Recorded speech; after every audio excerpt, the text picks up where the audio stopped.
puis je savais que ce que je faisais, c'était pas correct.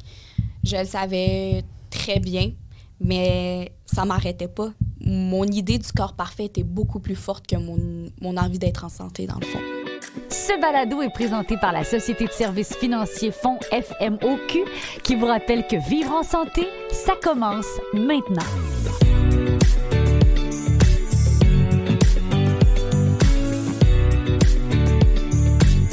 Un autre épisode du balado Santé sans rendez-vous par la Faculté de médecine de l'Université Laval qui commence. Et devant moi, j'ai deux belles invitées que j'ai hâte de vous présenter. En fait, je dis vous présenter, mais je vais les laisser se présenter à vous.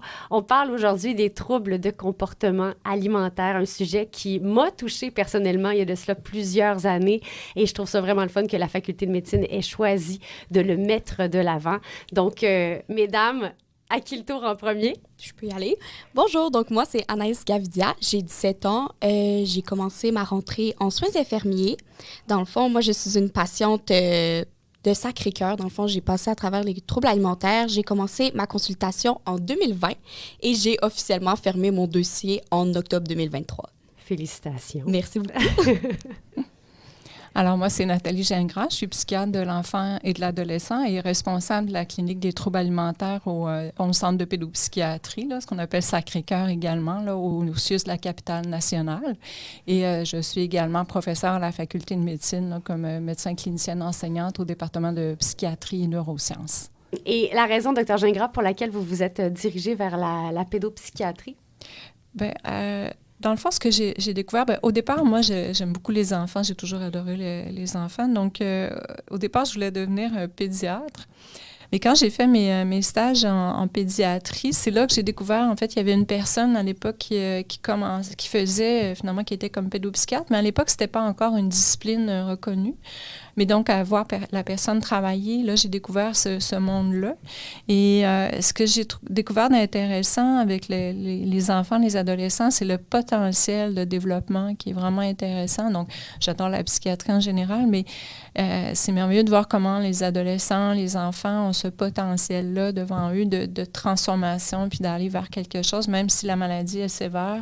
Donc, on peut voir avec Anaïs, il y a quelque chose qui peut se développer. Ça ne veut pas dire que ça ne peut pas se faire en adulte, mais je trouvais qu'avec les enfants puis avec les adolescents, on trouvait ça encore plus. Puis le plaisir de travailler aussi avec les familles. Moi, j'aime beaucoup travailler en familial, là, donc ça aussi, on retrouve ça plus en pédopsychiatrie.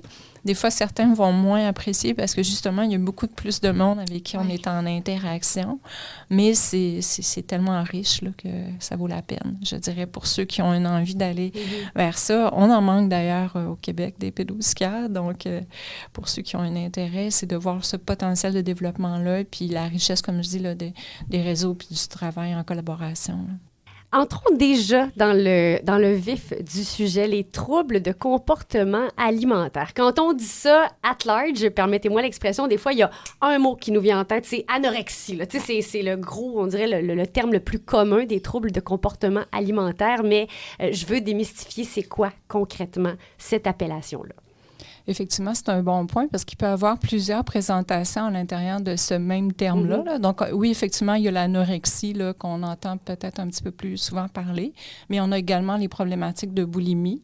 On a aussi chez les plus jeunes enfants ce qu'on appelle le trouble d'évitement alimentaire, qui est une présentation également chez les plus petits. Et on a aussi le trouble d'hyperphagie. Donc, juste pour différencier un petit peu rapidement, là, donc l'anorexie restrictive, c'est la personne qui est vraiment en restriction alimentaire, avec aussi des comportements pour tenter de réduire son poids et essayer d'atteindre une certaine image corporelle. Et dans le cas de la boulimie, dans le fond, la personne peut avoir des périodes de restriction, mais il y a aussi des périodes de perte de contrôle avec des comportements où on va manger en grande quantité, puis après ça, des tentatives pour essayer de restreindre finalement suite à ces comportements-là. Puis si on regarde l'hyperphagie, pour comparer avec la boulimie, c'est que la personne va aussi être en sentiment de perte de contrôle avec un grand malaise intérieur aussi, mais n'aura pas les comportements compensatoires, là, donc de faire de l'exercice, par exemple, ou essayer de se faire vomir, faire des comportements pour essayer de compenser la perte de contrôle. Puis finalement, chez le plus jeune, le trouble d'évitement alimentaire, ça le dit, le mot, là, donc l'enfant qui évite l'alimentation, des fois par des peurs de vomir, qui a déjà vu, par exemple, quelqu'un vomir, ça a causé comme une espèce de traumatisme. Alors, chez ces enfants-là, il y a cette espèce de restriction alimentaire-là chez les petits, mais il n'y a pas souvent, il n'y a pas associé, en fait, normalement, il n'y a pas associé la crainte de prendre du poids, tout ça qu'on va voir chez la personne qui a un trouble de type anorexie.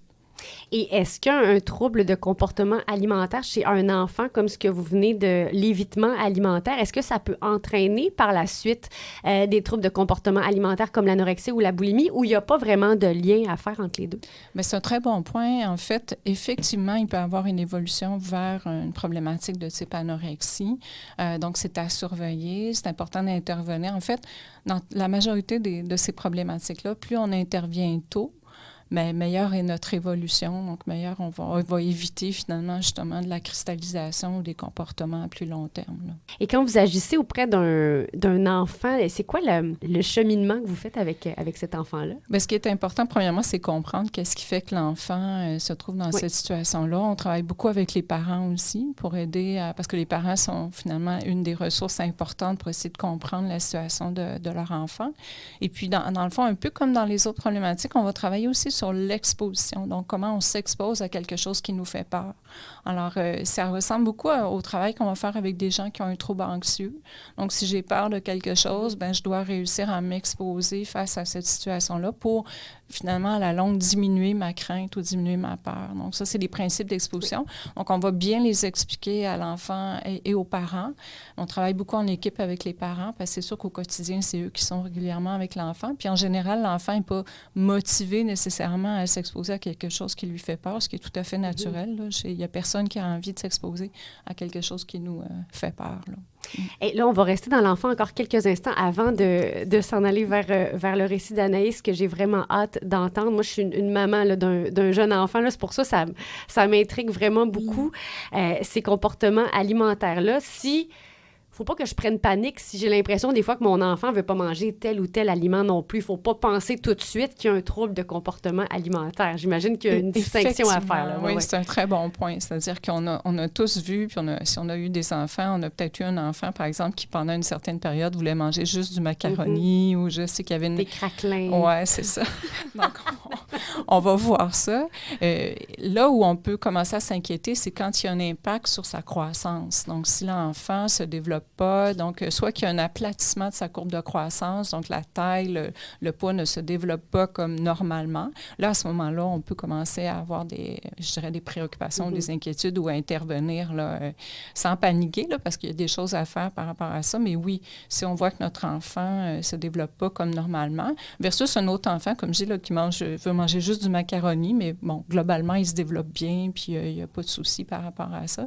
C'est sûr qu'éventuellement, on aime ça qu'il développe une variété quand même. L'exposer à plein d'aliments malgré le fait qu'il ne veut pas. Oui, c'est ça. Et si on s'en va vers l'adolescent, l'adulte, qu'est-ce qui va mener une personne à développer un trouble de comportement alimentaire? C'est quoi il y a plein de raisons, tout le monde a ses raisons, j'imagine, mais j'imagine aussi qu'il y a peut-être un tronc commun qu'on peut suivre? Bien, en fait, il y a certaines caractéristiques qu'on peut retrouver autant dans les études puis en clinique, on va les voir, mais en même temps, il faut pour chaque personne aller voir parce que ça peut varier quand même d'une personne à l'autre.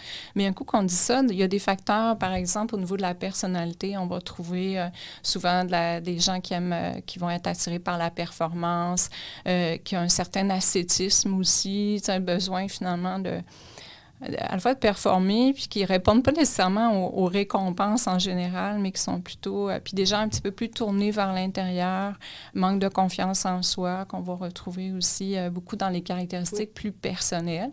Il y a des facteurs génétiques, donc c'est sûr que si dans la famille, il y a des gens qui ont eu des problématiques alimentaires, on va trouver donc ces traits de personnalité-là, souvent ou de tempérament, qui sont comme, je dirais qu'on peut transmettre, là. Et ensuite, il y a des facteurs qui peuvent être En fait, c'est assez varié, là, les facteurs qui peuvent arriver. Donc, on a vu, par exemple, la pandémie a semblé être un facteur assez significatif. Je pense qu'Anaïs va peut-être en parler tantôt. Comme étant un facteur qui a déstabilisé beaucoup les personnes dans leur ancrage. Donc, une personne, par exemple, qui est plus anxieuse de nature puis qui a besoin du sport pour s'actualiser puis diminuer son anxiété, c'est sûr que si on doit la priver parce qu'il a fallu fermer des piscines et toutes sortes de services, mais là, à ce moment-là, la personne a moins la capacité de s'actualiser. Donc, on pense qu'il y a plus de possibilités à ce moment-là de développer ce genre de troubles-là. Il y a beaucoup de personnes qui se sont dit, bon, ben là, c'est le temps de me mettre en forme. Puis là, ils ont commencé finalement de la restriction des comportements. Puis un facteur qu'il faut vraiment garder en tête, c'est la dénutrition elle-même peut causer les symptômes de troubles alimentaires. Et c'est là que ça devient un petit peu comme une espèce de cercle vicieux, c'est-à-dire que ça a été prouvé dans les études, si on dénutrit quelqu'un, donc... c'est quoi de la dénutrition? La dénutrition, ça veut dire si je me mets à restreindre mon alimentation, si je ne mange pas de façon suffisante par rapport à mes besoins, à ce moment-là, il se développe une sorte d'adaptation de notre corps et des changements vraiment physiologiques qui ont été observés et qui amènent des pensées anorexiques, qui amènent des pensées finalement en lien avec le trouble alimentaire. Ça, c'est très important à comprendre parce que du moment où on tombe dans cette espèce de pattern ou de cercle vicieux-là, ben là, il faut que quelqu'un nous aide à sortir de là parce que le fait de restreindre augmente nos pensées, mais on est convaincu que ça nous fait du bien en même temps, donc on devient vraiment pris dans ce cercle-là. Et vous êtes psychiatre. Les troubles de comportement alimentaire, malgré le fait qu'il y a des conséquences physiques, on est vraiment dans les troubles de santé mentale. Est-ce que c'est ça? Oui, tout à fait. Tout à fait. C'est une problématique qui est vraiment à cheval entre les deux parce qu'effectivement, comme vous dites, il y a vraiment des conséquences physiques au phénomène de dénutrition ou même au vomissement aussi qu'on voit dans la boulimie. Mais c'est vraiment en lien avec aussi une problématique au niveau psychologique, au niveau psychiatrique. Là, non.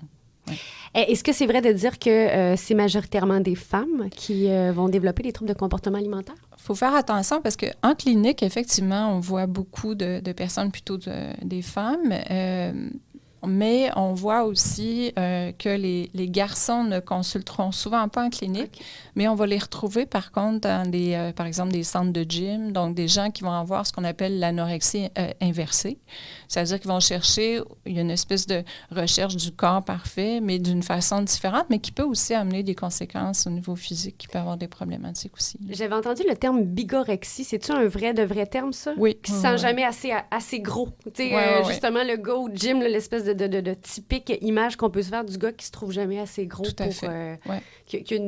Comment on appelle ça? Une dans le fond, je cherche dysmorphie. Dysmorphie, c'est qu'il se voit pas comme les autres se voient, c'est ça? Oui, c'est ça.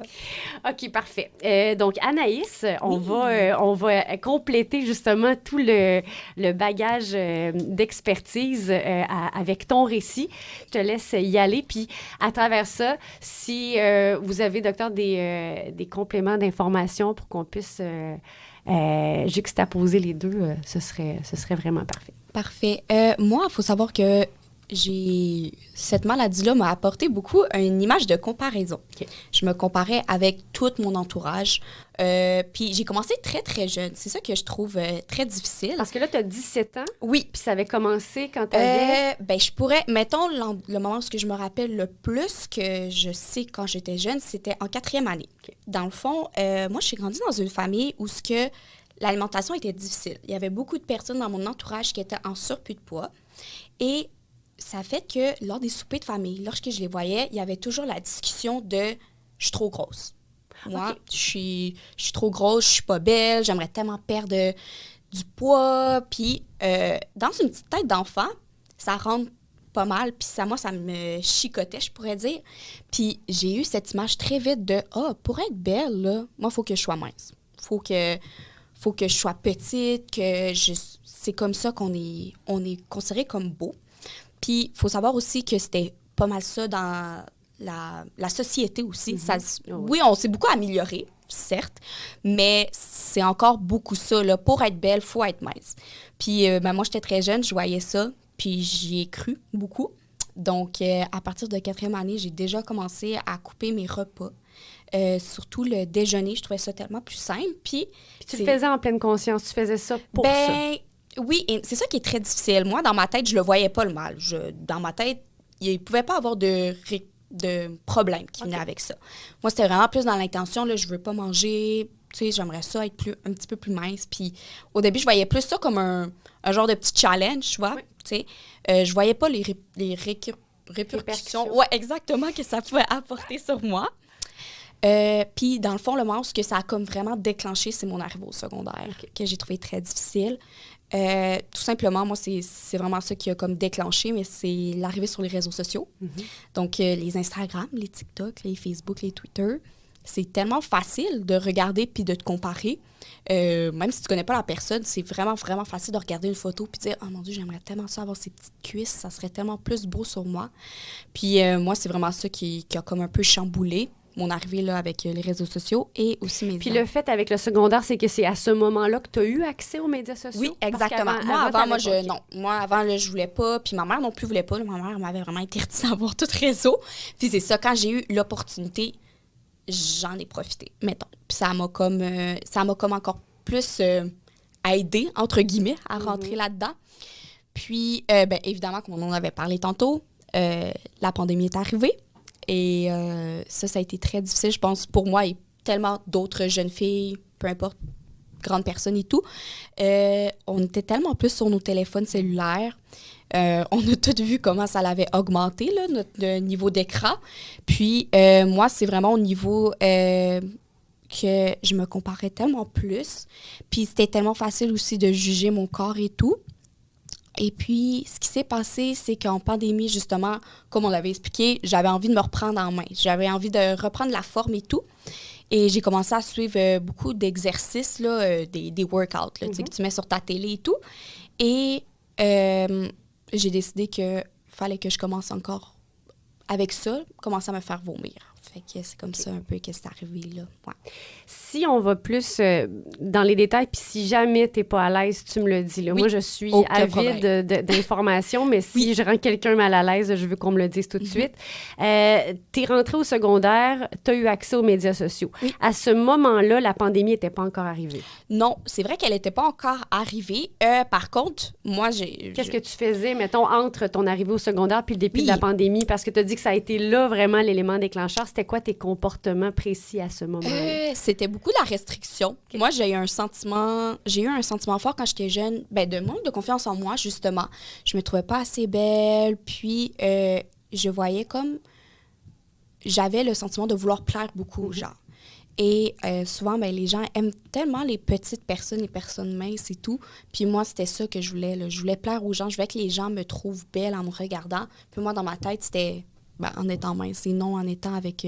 des formes et tout, là. Puis dis-moi, est-ce que tu avais des formes avant? Oui. Parce que tu disais que dans ta famille, il y avait beaucoup de surplus de poids. Est-ce que tu faisais partie, justement, des personnes de ta famille avec un surplus de poids? J'avais pas vraiment un surplus de poids. Par contre, il faut savoir que j'étais en croissance. Et moi, j'ai un côté... je suis à moitié latina. Puis souvent, les latinos, les femmes latinos ont des grosses fesses, ont des grosses hanches. Moi, j'ai hérité de ça. Puis j'en avais extrêmement honte parce que j'avais quand même des plus grosses hanches puis des plus grosses fesses, des plus grosses cuisses que les jeunes filles de mon âge.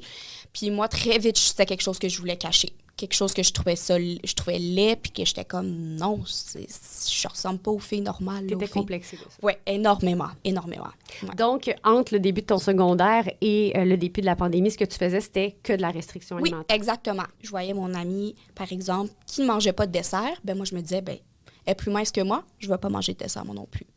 Fait que c'était des genres de comportements comme ça où je faisais énormément de comparaisons. Puis je voyais En fait, ce qui est drôle, c'est que moi, je me pesais pas dans ce temps-là. Vraiment, c'était vraiment plus mentalement. Là, je me sentais mieux quand je mangeais pas. Je mangeais plus mon dîner non plus. À l'école, c'était facile de le cacher à mes parents, tu sais, aller le jeter puis dire à ma mère, j'ai mangé. Fait que ça, c'était vraiment là que j'ai commencé à faire ça, là, à l'arrivée au secondaire. Ouais. Puis j'imagine que d'une fois à l'autre, de semaine en semaine, de mois en mois, tu devenais encore plus stratégique et tu devenais encore plus bonne actrice, si on veut. Hey, je trouvais mes techniques puis tout. Puis c'est ça que je trouve énormément triste parce que j'ai vu comment c'était rendu facile pour moi, là. Puis, tu sais, souvent, avec mes parents, moi, c'était vraiment facile de le cacher. puis d'inventer des mensonges. Puis c'est dommage, mais c'est vraiment ça qui m'a apporté à aller de pire en pire. Là. Ouais. Puis est-ce que tu voyais, y avait-tu des résultats? Honnêtement, pas tant. OK. Pas tant. Fait que c'est pour ça que je voulais continuer encore plus. C'est vraiment, comme j'ai dit, c'est de la comparaison. Puis c'est beaucoup de, comment je pourrais dire, un genre de course, là, tu sais, dans le sens que tu veux arriver au résultat le plus vite possible. Fait que si jamais ça fonctionne pas, tu coupes encore plus ou tu te fais vomir encore plus, dépendamment des personnes et tout. Puis ben moi, c'est ça, j'ai commencé à me couper encore plus puis encore plus. Oui. Pardon, ce que je trouve intéressant dans ce que tu amènes, c'est un point, c'est que dans le fond, le corps, je dirais, c'est quelque chose de merveilleux qui est très adaptatif. Donc, ce qui arrive, c'est que quand on restreint, il essaie de s'adapter. Donc, il va diminuer son métabolisme de base. Donc, effectivement, comme Anaïs l'apporte, au départ, des fois, ça n'a pas trop d'impact. Ça n'a pas nécessairement l'impact visé de la personne. Puis, au niveau physique, la personne se maintient quand même. Mais à force de tomber, c'est là qu'on tombe, comme j'expliquais tantôt, dans une espèce de fonctionnement physiologique différent d'un corps qui est en dénutrition. Et là, à ce moment-là, c'est là que ça amène encore plus de pensées. C'est le défi auquel on fait face, parce que la personne, comme tu décris bien, se sent bien, se sent mieux même de restreindre. Puis, les pensées deviennent de plus en plus fortes. Alors, c'est comme un cercle infernal. C'est un peu comme une sorte de drogue, si on veut, qu'on devient comme dépendant de ça. Oui. Puis, notre corps nous amène dans cette perspective-là aussi. Là. Quand la pandémie est arrivée, tu as dit que, bon, à ce moment-là, tu t'es mis à faire encore plus d'entraînement parce que les médias sociaux, tu étais encore plus là-dessus, tu te comparais encore plus. Oui. Est-ce que c'est le fait d'être toute seule aussi, puis que les gens ne te voyaient pas, qui a fait en sorte que tu as pu rentrer là-dedans à fond encore plus qu'avant? Oui, 100%. Dans le fond, j'avais plus le support émotionnel, je pense, que j'avais, mettons, par exemple, avec mes amis et tout, pouvoir sortir, me changer les idées. J'avais plus ça. Puis il faut savoir que dans ce temps-là, moi, j'étais dans une relation amoureuse, puis je trouvais ça tellement difficile parce que, tu sais, j'étais en comportement alimentaire, puis là, je me comparais encore plus, tu sais, parce que j'étais comme, mon Dieu, imagine, il m'aime plus et tout. Fait que c'était vraiment difficile, la pandémie, pour moi, là, ouais. Et justement, autour de toi, ton chum de l'époque, tes amis, est-ce qu'ils voyaient ce qui se passait à ce moment-là? Non. Puis c'est ça qui est très difficile, c'est que souvent, ça se perçoit pas. Puis, tu sais, souvent, il y en a que tu peux le voir, là, mettons, ils sont rendus très, très minces, mais il y en a beaucoup où ce que le comportement, c'est juste un comportement. Tu sais, mettons, juste se faire vomir, des fois, ça apparaîtra pas comme ça. Puis ça fait que, ben, tu te rends plus profond dedans, tu commences à avoir des plus gros problèmes, puis il est comme un peu, entre guillemets, trop tard, on le voit pas, là. Non. Oui, puis ce que tu décris, il faut pas tomber là-dedans, mais souvent, l'entourage tombe dans une espèce de culpabilité parce qu'ils l'ont pas vu venir. Oui. Mais c'est un phénomène, comme tu décris, insidieux, puis c'est pas toujours évident à voir. C'est sûr, si la personne est très, très, très amaigrie, comme tu dis, là, à ce moment-là, ça peut paraître visuellement, mais des fois, ça prend un certain temps. Puis surtout, si on vit quotidiennement avec la personne, des fois, on s'en rend un petit peu moins compte que si on rencontre la personne, on ne l'a pas vue depuis 3 mois, puis là, tout à coup, on se rend compte de la situation, finalement.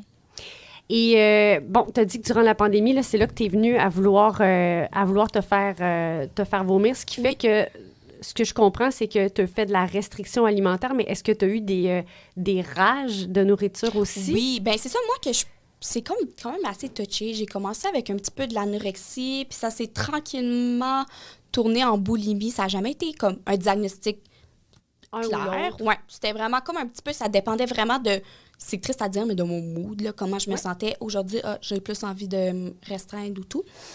Fait que, non, c'est ça, je commençais vraiment par me restreindre au début, puis j'avais un poids fixe. J'avais comme une idée du poids parfait pour moi. Là. Souvent, ça, je l'ai entendu souvent, des filles qui se disaient « Ah, ben moi, j'aimerais avoir tel poids pour me sentir belle. » Puis, ben, ça m'est rentré dans la tête. Puis moi aussi, je me suis choisi un poids fixe. Et au début, la restriction, ça allait relativement bien. Mais à un certain moment, ça descendait plus. Fait que c'est là que j'ai commencé à vouloir me faire vomir parce que j'étais pas assez bien encore, là. Ouais. J'étais toujours pas assez mince pour moi. Fait que l'idée, c'était de garder le moins de choses possible dans ton organisme. Exactement. OK. Ouais. Peut-être juste un point qui est intéressant, là, ce que tu amènes aussi, c'est qu'il est assez fréquent qu'une personne va osciller, par exemple, aller de l'anorexie vers la boulimie. On parle de 50% à peu près selon les études, là, ça peut varier, mais c'est pour donner une idée de personnes qui peuvent passer d'une phase d'anorexie à une phase après ça de boulimie. Donc, l'idée n'est pas de mettre les personnes dans des cases pour dire est-ce que tu es plus boulimique ou plus... Mais de comprendre que derrière, au niveau des pensées, c'est à peu près le même mécanisme dans la tête. C'est juste que ce qu'on utilise comme mécanisme de défense extérieure ou comportement est différent, tantôt dans la restriction. Puis comme tu dis bien, l'humeur joue entre en jeu, c'est-à-dire que quand on est dans les phases restrictives, souvent les personnes vont dire « je me sens bien, je me sens... » Tu sais, il y a comme une espèce d'humeur un peu euphorisante. Alors que quand on est dans les périodes beaucoup plus de boulimie, là, souvent on est dans les périodes plus dépressives ou plus anxieuses ou anxio-dépressives. On va aller se réconforter, par exemple, avec la nourriture? Oui, exactement, oui. On l'a souvent entendu, là. Moi, pour me sentir bien, je mange. Bien, souvent, c'est ça qu'on a, nous autres, en tant que boulimie, mais après, on ne peut pas garder toute ce plein de nourriture-là en nous, là. Malheureusement, il existe tout un courant qu'on appelle pro-ANA, là, dans lequel on va trouver, dans les réseaux, des réseaux sociaux, tout ça, on va trouver des façons, justement, d'essayer de conserver un poids X ou d'en perdre, ou même de berner, si on veut, notre entourage. On parlait tantôt de ça, là, de berner notre entourage ou notre médecin et tout ça. Donc, j'avertis les gens de faire attention à ça, puis de savoir qu'il existe cette espèce de... Là-dessus, c'est une drôle de maladie à ce niveau-là. Il y a comme une sorte de fierté, des fois, à essayer d'aller plus loin, comme tu nommais bien tantôt. Là, oui, ça, c'est vraiment intense. Moi, j'ai remarqué ça, surtout entre jeunes. Je sais pas, je parle pour vraiment mon cas, mais c'était tellement... comment je pourrais dire? On se comparait énormément entre filles. Entre filles vivant des troubles de comportement alimentaire? Oui, OK. oui. T'avais un réseau? Ben, j'avais pas un réseau, c'est plus sur Internet, mettons, mais tu remarques que les gens veulent aller de plus en plus mal, puis c'est vraiment... Puis ils voient comme un positif, genre, de plus en plus... comme se dépasser dans le négatif, là? Exactement. Ça, okay. Oui, moi, ça m'a tellement... Comment je pourrais dire? Je me suis retrouvée tellement seule parce que j'étais plus capable de parler et de voir d'autres mondes parce que... C'est toi qui t'isolais ou c'est les gens qui t'ont un peu abandonné? Tu t'isoles, c'est vraiment une maladie qui te rend seule. Pourquoi? Pourquoi? Je pense que, en fait, ce qui est intéressant, c'est comme si la maladie devient un peu ton amie, si tu veux, là. Puis c'est comme si elle essaie de te faire croire qu'elle remplit tous tes besoins. Donc, il y a une forme d'isolation de la personne, mais il y a aussi des fois l'entourage qui... Tu sais, les autres personnes, les autres jeunes, par exemple, peuvent plus savoir comment t'aborder parce qu'ils voient que tu vas pas bien, mais ils savent pas trop comment t'aborder. Donc, il y a un peu un mélange de tout ça, là. Puis, on parlait tantôt des facteurs prédicteurs ou qui peuvent favoriser. Il y a aussi des gens qui, à la base, ont des difficultés au niveau des relations, puis ça peut être quelque chose qui alimente la maladie, pour pas faire un jeu de mots, là, mais qui favorise la maladie. Donc, à ce moment-là, l'isolement devient encore plus fort. Je pense que toi, tu avais moins cette dimension-là, puis je pense que socialement, tu es quand même assez à l'aise, mais c'est ça, il y en a qui... Ça vient comme renforcer ça aussi, donc... Le savais-tu qu'à ce moment-là, là, avec, été 2020, là, t'es vraiment entré un petit peu plus intensément dans la maladie. Tu le savais-tu à ce moment-là que c'était pas normal ce qui se passait ou tu te le cachais ou... Dans ta tête à toi, là, il y avait un problème? Oui, je le savais, puis je savais que ce que je faisais, c'était pas correct. Je le savais très bien, mais ça m'arrêtait pas. C'était... Mon idée du corps parfait était beaucoup plus forte que mon envie d'être en santé, dans le fond. Y a-tu des gens qui ont essayé de t'en parler? J'ai eu ma famille, je pourrais dire, quand même, un petit peu, parce qu'elle remarquait que je mangeais vraiment moins. Puis moi, dans ma famille, c'est super important. On mange tout le temps nos repas, tout en famille. Tous nos repas, il faut que ça soit en famille. C'est chez nous comme ça. Puis ils ont remarqué que je voulais plus manger avec eux parce que j'avais trop cette envie d'isolement, de vouloir manger dans ma chambre. Puis là, ils ont remarqué que, OK, ça, c'est bizarre. C'est pas la Anaïs qu'on connaît, là. Ouais. Et de quelle manière ils t'ont abordé? Parce que j'imagine que, ça s'est fait petit à petit. Ouais. Puis toi, ta réaction aussi, de quelle manière ils l'ont fait? Puis toi, ta réaction au début, c'était quoi? Ma réaction, c'était être énormément sur la défensive. Je le prenais pas, puis j'étais fâchée là, qui ait remarqué un peu mon jeu, je pourrais dire, parce que pour moi, ça allait être plus difficile après de le cacher. Puis évidemment, j'ai pas avoué que je faisais ça, là, mais tout de suite, là, ça m'a je l'ai vraiment pas bien pris. Puis j'étais comme, oh mon Dieu, c'est parce que là, c'est quoi, vous voulez maintenant... Tu sais, pourquoi vous avez remarqué que je mange moins et tout? Fait que, ouais, je sais pas. Vous m'espionnez. Ouais, c'est ça, vous m'espionnez, vous remarquez, vous, c'est quoi, vous me trouvez plus belle maintenant. Tu sais, c'était tellement sur la défensive, j'étais pas capable de voir comme le réconfort, au contraire, qu'il voulait me rapporter, c'était plus, c'est mal, là, ouais. Ça arrive C'est souvent. ça le comportement, oui, c'est ça qu'on voit régulièrement. Oui, c'est ça. On voit, dans le fond, c'est une maladie qu'on appelle égosyntone. Égosyntone, ça veut dire que ça va avec... c'est comme si on est bien avec, d'une certaine... Entre parenthèses, là, je mets bien entre parenthèses ou guillemets, versus quelque chose qui est égodystone. Quelque chose qui est souvent égosyntone, on peut le voir dans la psychose aussi. Par exemple, les gens qui vivent une schizophrénie, quand ils sont dans la psychose, c'est égosyntone. Eux autres ne vont pas trouver qu'ils sont mal. Ils sont à l'intérieur de leur monde, de ce qu'ils vivent. Ils peuvent vivre de la souffrance à l'intérieur, mais il y a comme... Et dans l'anorexie ou la boulimie, on va voir ce côté-là égosyntone. Et c'est ce qui rend l'intervention, justement, plus un défi, c'est d'arriver à ce que la personne prenne conscience que c'est pas si positif que ça, c'est quoi les côtés négatifs que ça lui apporte, puis d'essayer de travailler sur des ancrages pour qu'elle voit que finalement, il y a avantage à aller vers les côtés plus positifs.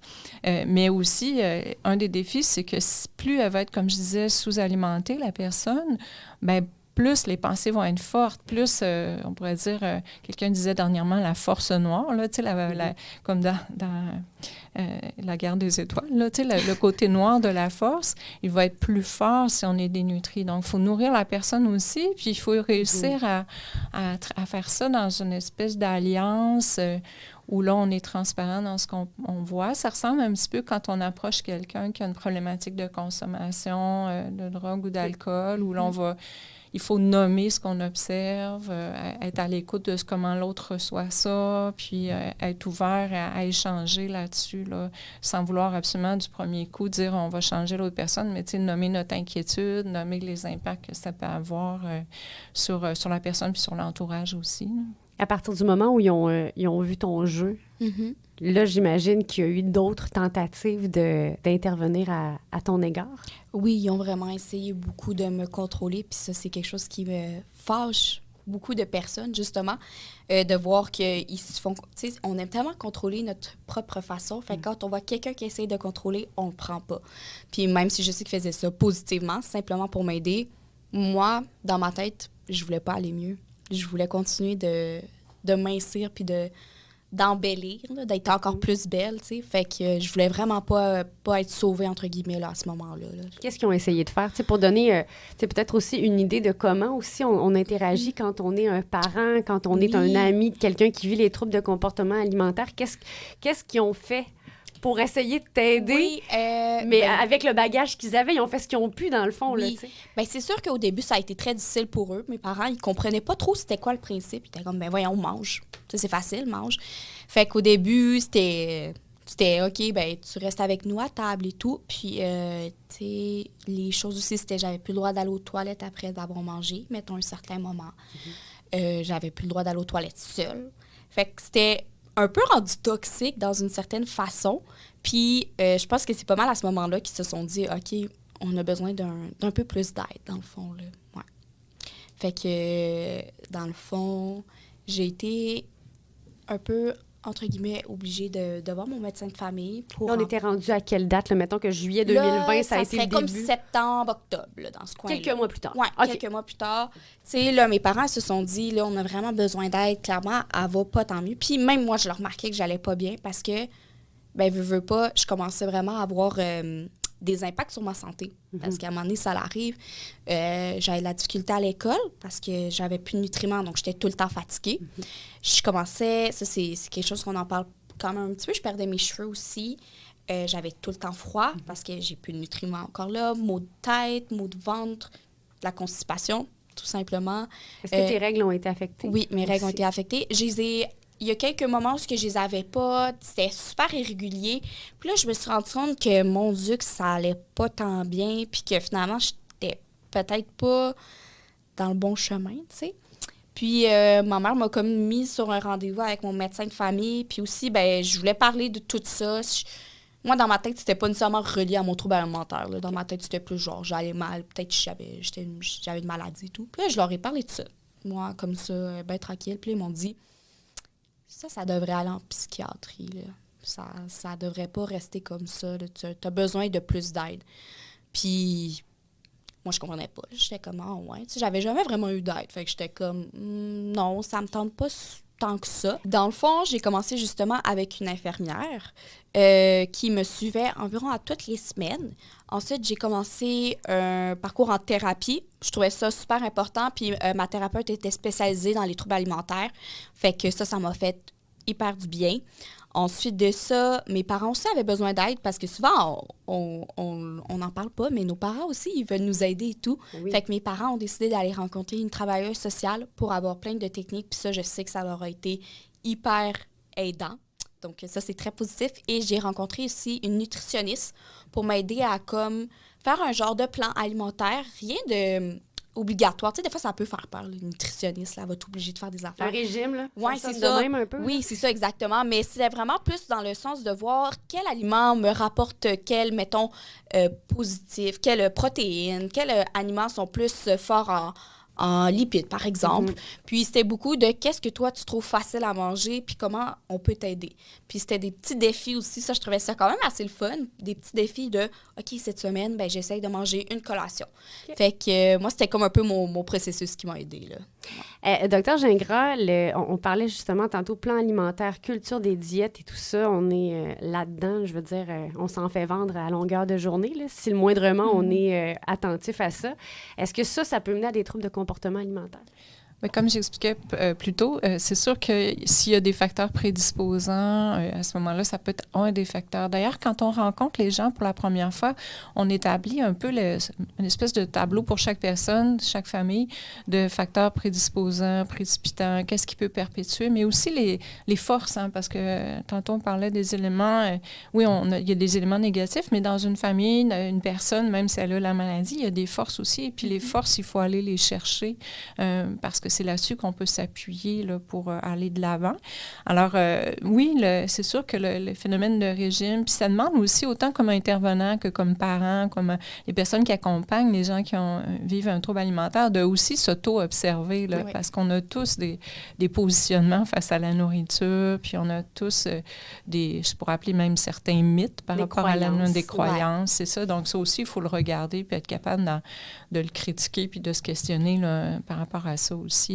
Dans ça. Puis dans le cheminement qu'Anaïs décrivait, ça ressemble pas mal les ingrédients. C'est sûr que les programmes peuvent varier un petit peu d'une place à l'autre dans la structure, tout ça, mais assez souvent, on retrouve des ingrédients. Bon, tu parlais de la nutritionniste, un aspect familial ou systémique, donc travailler avec les parents, la famille, et après ça, ben, tu parlais de suivi individuel. Les bases de traitement, on est sur des bases cognitivo-comportementales, donc reconnaître, bien expliquer c'est quoi le problème pour après ça s'exposer.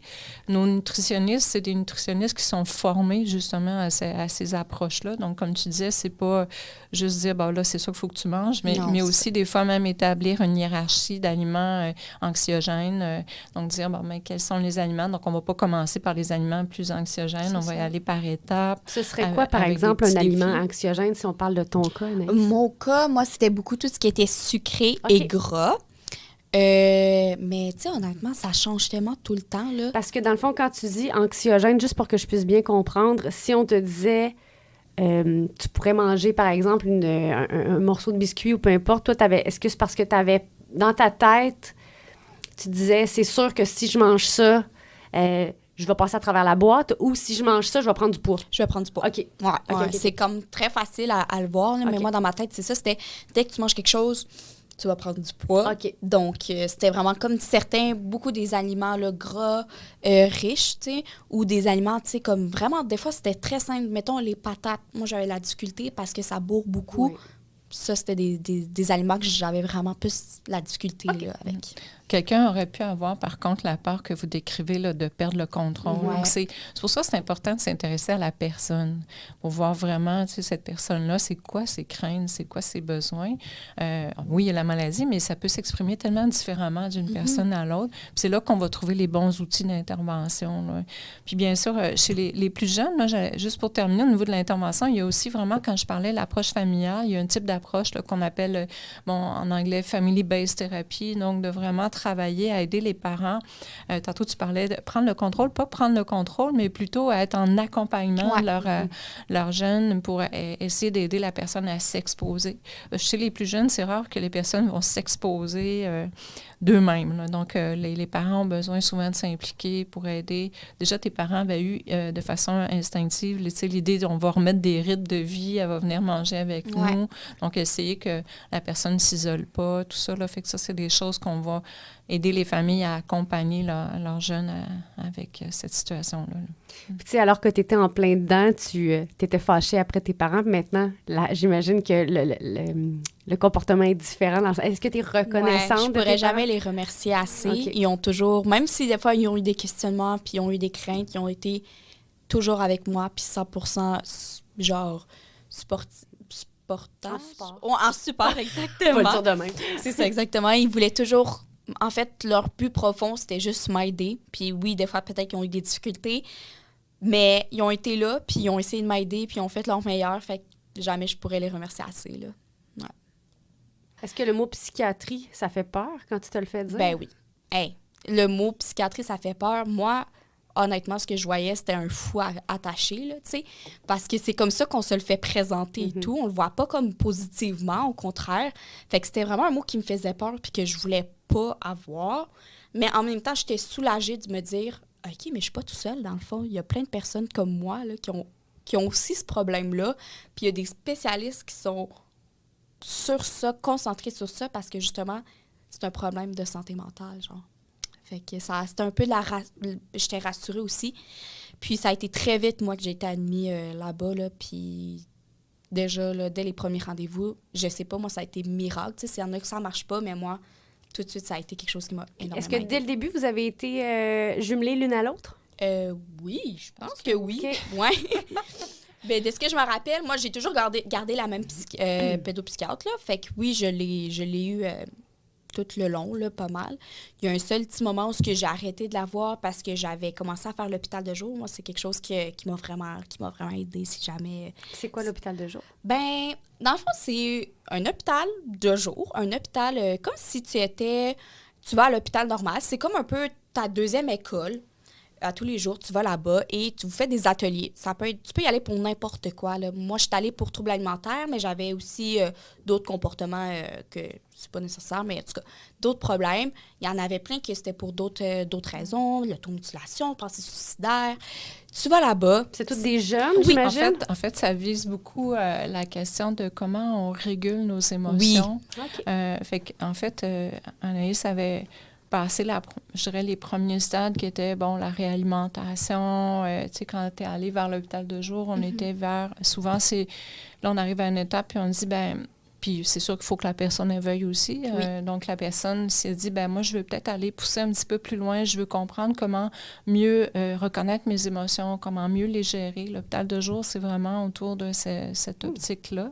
Donc, on peut avoir, comme tu dis, là, des gens qui ont une problématique alimentaire, mais ça peut être d'autres choses. Là, autrement dit, si la personne régule mal ses émotions ou les reconnaît pas bien, mais comment elle les gère, ça peut être par de la restriction alimentaire, mais ça peut être aussi par, tu parlais d'automutilation, tout ça. Fait que, puis c'est quelque chose qu'on va proposer quand on arrive à cette étape-là. C'est sûr que si la personne est très, très dénutrie, comme je disais tout à l'heure, là, à ce moment-là, c'est pas l'optique numéro 1. À ce moment-là, on est mieux de stabiliser le métabolisme, d'aider la personne à se restructurer à ce niveau-là pour après ça aborder des choses un petit peu plus peut-être sous-jacentes à la problématique, là, qu'on pourrait dire. Là. Et docteur, je continue avec vous. Bon, les parents d'Anaïs ont pris rendez-vous avec le médecin de famille, puis c'est ce qui a mené en psychiatrie. Mais à partir du moment où elle aurait... j'imagine, que ça devait être le bon comportement à adopter en tant que parent.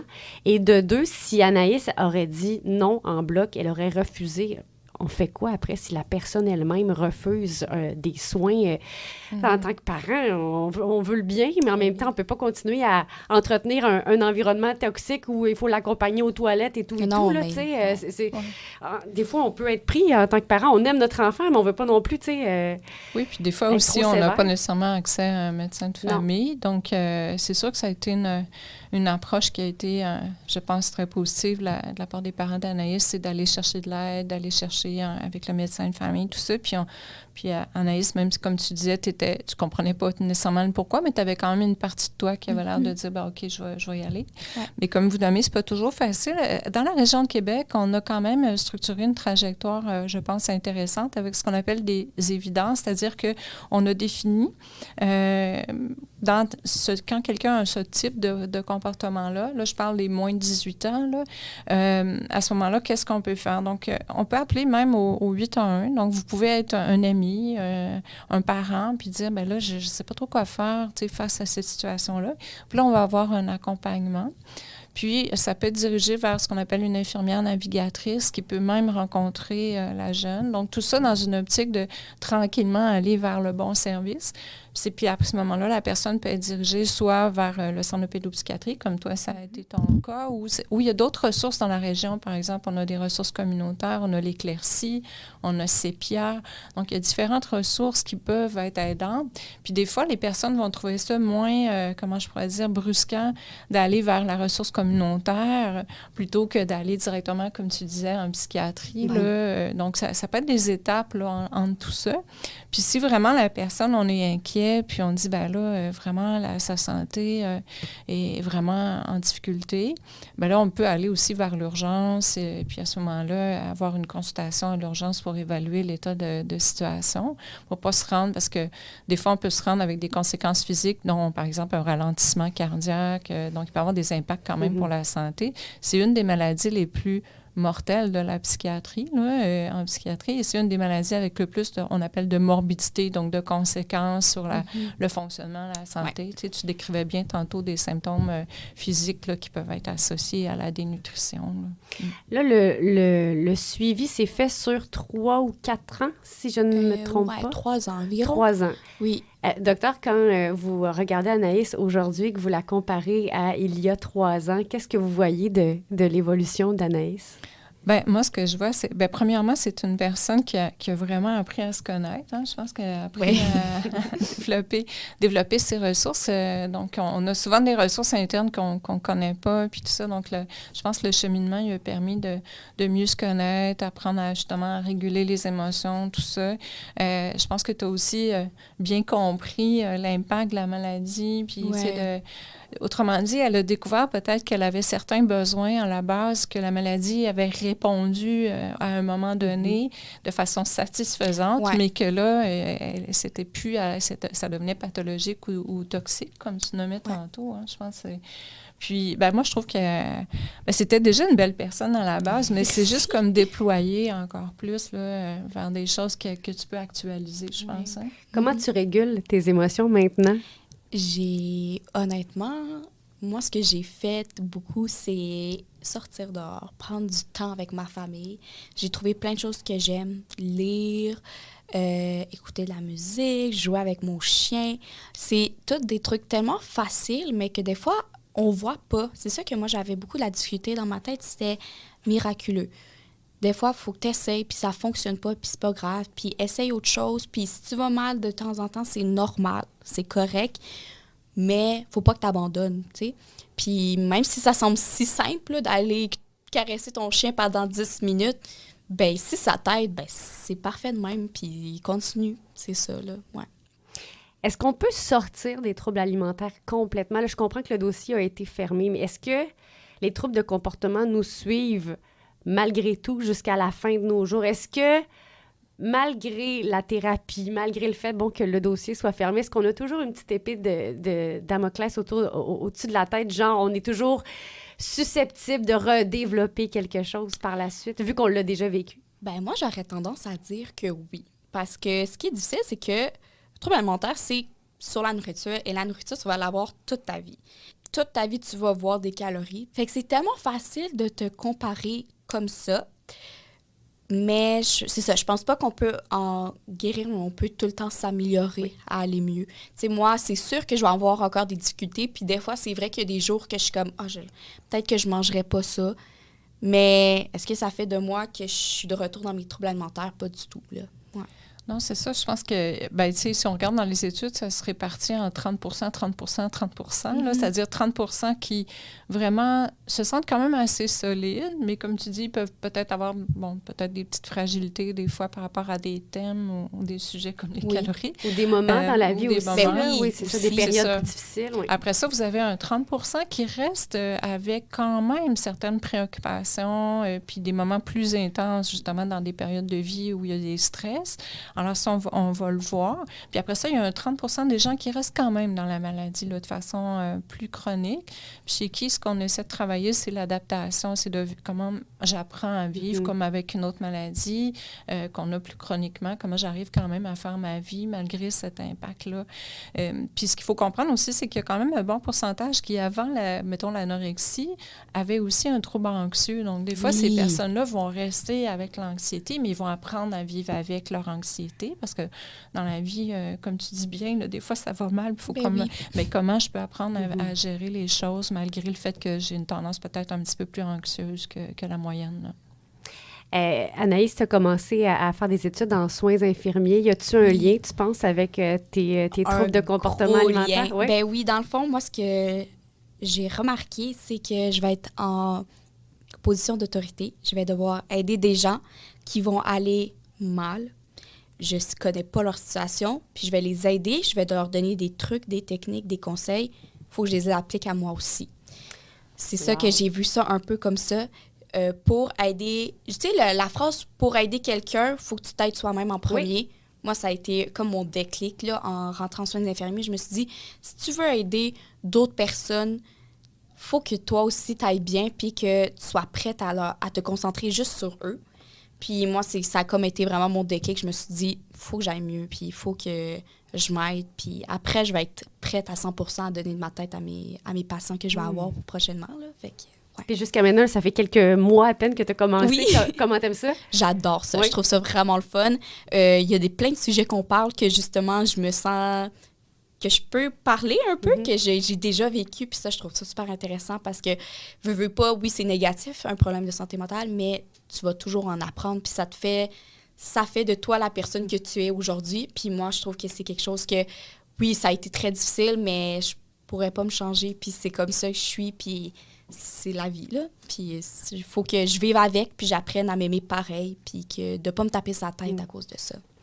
On parlait beaucoup des médias sociaux tout à l'heure, puis tu as dit que ça n'a vraiment pas aidé à ta cause. Si tu avais un conseil à donner à quelqu'un qui est beaucoup sur ces médias sociaux, puis qui regarde des comptes de personnes avec des corps inatteignables, on va le dire comme ça, qu'est-ce que tu aurais à dire à ces gens-là? Bien, c'est vraiment de faire attention à ce que tu regardes, justement, puis que les réseaux sociaux, c'est tellement fake, puis c'est facile à atteindre, mais sache que souvent, derrière cette personne-là, il n'y a pas nécessairement de la joie. On ne sait pas si cette personne-là est vraiment heureuse dans ce corps-là. Là. Fait que c'est de garder cette image et cette idée que ça ne va pas te rapporter la joie infinie. Là. Puis que tu seras probablement... l'effet de joie va être temporaire. Fait que, ouais. Mm-hmm. Ouais, je pense que ce qu'on réalise de plus en plus, c'est comment les médias sociaux, surtout à cause des algorithmes là, qui sont présents dans les structures, on le voit là, dans les médias actuellement, on en parle, mais comment ça peut devenir toxique pour une personne, pas juste pour la problématique d'anorexie. Donc, être conscient de ça, donc limiter le temps qu'on passe sur les médias sociaux. Ça ne veut pas dire de les bannir, parce que ça a des côtés, on va voir qu'il y a des côtés positifs aussi, d'échanger avec d'autres et tout ça. Fait que ça, faut pas comme bannir ça totalement, mais faire attention au temps qu'on va passer, quand on est parent aussi, de voir être plus attentif à ce que nos enfants peuvent faire comme accès justement sur les médias sociaux. Puis le temps, je pense, c'est un élément important que la personne, tu le disais tantôt, on en parlait, comment le fait d'échanger avec des vraies personnes en personne, ça a un impact tellement positif versus être en ligne tout le temps. On le voit même quand on n'a pas nécessairement de problématique alimentaire, comment si pendant des périodes, on est juste sur notre ordinateur ou sur notre téléphone, on se coupe de l'extérieur, donc Vous savez, notre cerveau, en général, retient beaucoup plus les choses négatives que les choses positives. Malheureusement. Il est fabriqué comme ça.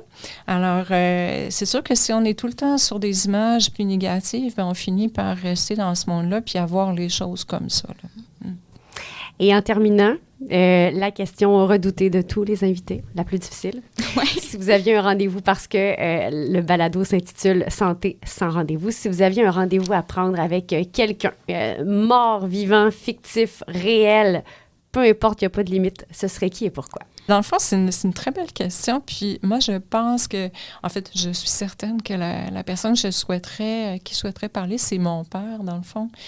Parce que mon père est décédé de façon subite à l'âge de 60 ans. Puis j'ai pas eu la chance de pouvoir discuter avec lui. Ne serait-ce qu'un peu avant sa mort. On aime bien quand quelqu'un est sur le point de partir, pouvoir échanger des choses, mais aussi avoir son point de vue sur des choses de la vie, parce que c'était quelqu'un qui avait un point de vue intéressant puis qui était... Je pense, en tout cas, il m'aurait apporté beaucoup. Donc, si j'avais cette possibilité-là, je serais très contente de pouvoir l'apprendre. C'est beau.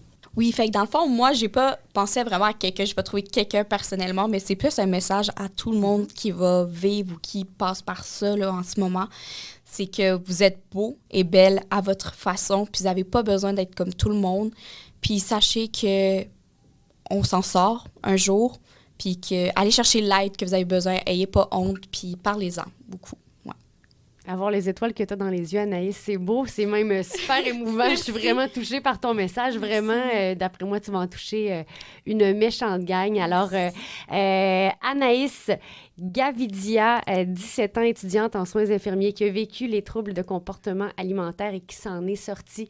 Merci beaucoup. Et Dr Nathalie Gingras, psychiatre de l'enfant et de l'adolescent, merci énormément. Quel bel échange. J'ai pas vu le temps passer. Et d'ailleurs, toutes les ressources qui ont été nommées seront dans le lien du balado. Mesdames, merci beaucoup. Merci à vous. toi.